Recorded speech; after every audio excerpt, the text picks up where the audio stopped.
오늘 합동 감식이 진행되면서 참사 닷새 만에 지하차도 내부가 공개됐습니다. 사고가 반복되지 않으려면 따져봐야 할 것이 많습니다. 정영재 기자가 직접 들어가 살펴봤습니다. 물을 다 빼낸 오송 지하차도. 장화를 신고 안전모자를 쓰고 내리막길을 걸어 입구로 향합니다.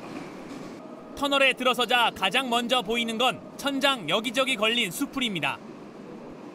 벽을 타고 물이 줄줄 흐르고 소화전 안까지 진흙이 들어찼습니다. 지하차도에서 가장 깊은 곳인 배수펌프실 앞까지 들어왔습니다. 바닥으로 꺼지는 구조이기 때문에 아직도 이곳에는 진흙이 가득합니다. 지하차도 한쪽에는 배수로가 있습니다. 여기로 모인 물을 이 배수펌프가 밖으로 뿜게 되는데 경찰은 이 배수펌프가 잘 작동했는지 살피고 있습니다. 1분에 물 12톤을 퍼낼 수 있는 배수펌프가 넉 대 있지만 작동하지 않았습니다. 이미 고장이 나 있었는지 관리가 제대로 됐는지 살펴봐야 합니다. 충청북도는 배전실이 잠겼기 때문이라고 설명했는데 애초에 지하에 설치한 것 자체가 문제라는 지적도 나옵니다. 같은 시각 무너진 임시 제방에서도 2차 감식을 진행했습니다. 3D 스캐너 장비 6대를 투입했습니다. 제방을 흙으로 덮어 사고 당시와 차이가 있어서 더 신중히 촬영했습니다. 그 임시 제방이 설치가 된 부분은 그 부분도 지금 스캔을 하지만 그 부분만 하는 게 아니라요. 그 주변 제방 전체를 다 스캔할 예정입니다.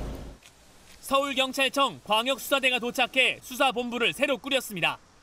수사 내용에는 충북경찰 대응이 적절했는지도 포함됩니다. JTBC 정영재입니다. 네, 오송 지하차도 사고 속보 앞서 전해드렸는데 같은 사고가 반복되지 않으려면 뭐가 문제였고 어떻게 고쳐야 할지도 따져봐야 합니다. 저희가 전국 지자체가 폭우 때 지하차도 어떤 기준으로 통제하는지 확인해봤습니다. 전부 제각각이고 기준 자체가 없는 곳도 있었습니다. 김지윤 기자 보도 보시고 제가 조금 더 설명을 드리겠습니다. 제가 나와 있는 곳은 용인시 기흥구의 한 지하차도입니다. 주변에 하천과 호수가 있고 또 이렇게 경사가 심해서 비가 오면 물이 자주 차는 곳인데요. 상습 침수구역이라는 팻말도 붙어 있습니다. 비가 얼마나 와야 통행을 막는 걸까? 경기도와 용인시는 다른 얘기를 했습니다. 펌프실 만조시에 승용차에 배기 구멍 있잖아요. 그게 넘어간다 그러면 이 지하차도를 직접 관리하는 기흥구는 또 다른 답을 합니다. 2개 차선이 침수되거나 호우 경보가 있으면 진입을 막는다는 겁니다. 한 개의 지하차도에 지자체별로 3개의 기준이 있습니다. 오송 지하차도를 관리하는 충북도청은 수위 50cm가 되면 통제한다고 했습니다. 서울시는 10cm라고 했고 창원시는 30cm가 되면 진입을 막고 있다고 했습니다. 서울과 충북, 창원도 기준이 다 다른 겁니다. 아예 매뉴얼이 없다는 곳도 있습니다. 세부적으로 통제하라는 거는 그런 매뉴얼은 없는 걸로 알고 있고 특별 매뉴얼이나 이런 거 작성된 건 없고요. 정부는 2019년 표준화된 지하차도 통제 기준을 만들겠다고 했습니다. 하지만 4년이 지난 지금도 전국에 900개가 넘는 지하차도는 제각각 관리되고 있습니다. JTBC 김지윤입니다.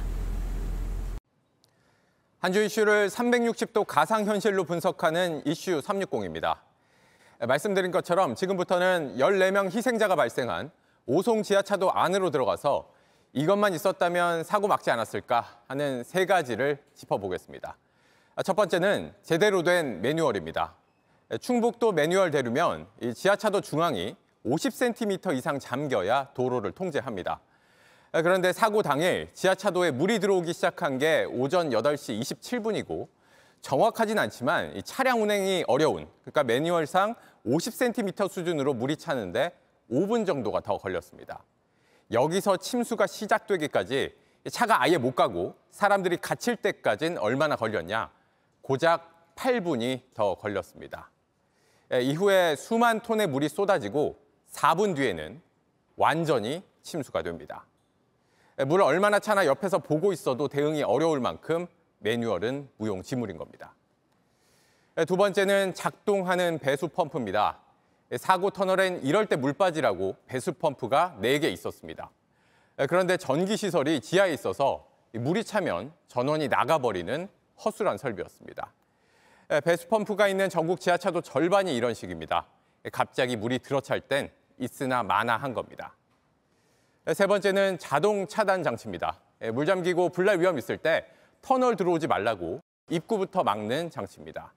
오송 지하차도에는 하반기에나 설치될 예정이었습니다. 3년 전 부산 초량 지하차도 침수 사고로 3명이 숨진 뒤에 정부는 새로 만드는 지하차도마다 차단 장치를 의무적으로 달기로 했지만 보시는 것처럼 지켜지지 않았고 오송처럼 기존 터널도 없는 곳이 많습니다.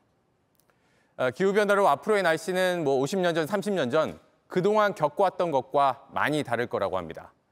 전문가들은 과거 기준에 맞춰진 대비책들 대대적으로 손봐야 한다고 지적을 합니다. 이게 있었다면 사고 막았을 텐데 싶은 것들 제자리에 있게 하자는 겁니다. 이슈 360이었습니다.